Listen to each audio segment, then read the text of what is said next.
दोस्तों आज के इस वीडियो में हम आपको दिखाने वाले हैं कि जो बचे हुए लोहे रहते हैं उसका स्टैंड बनाकर उसका उपयोग अपनी पढ़ाई में आप कैसे कर सकते हैं। दोस्तों वीडियो के अंत तक बने रहें ताकि आपको यह देखकर मज़ा आए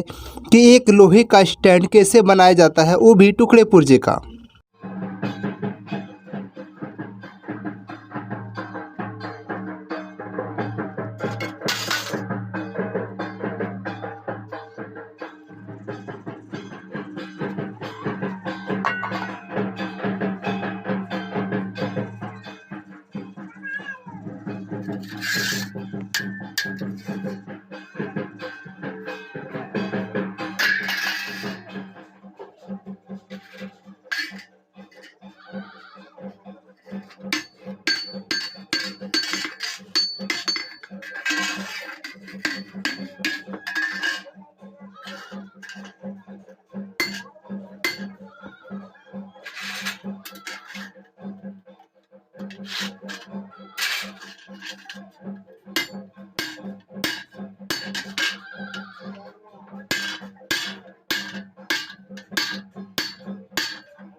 ठीक करे यूट्यूब छोड़ लो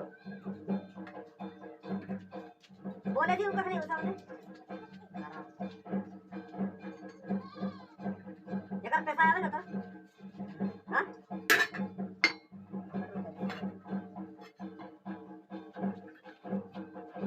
ऐसा नहीं चाहिए कोई भी बाहर ना करो ये वास्ते ना फोटो भेजो ना यार ये ऐसा बात नहीं बोले टाइम टेबल आए कौन बात बोले भेज नहीं देते राजा ये घमंड करने से तो सुया जरूरत पड़ा ले हमें पब्लिक लागे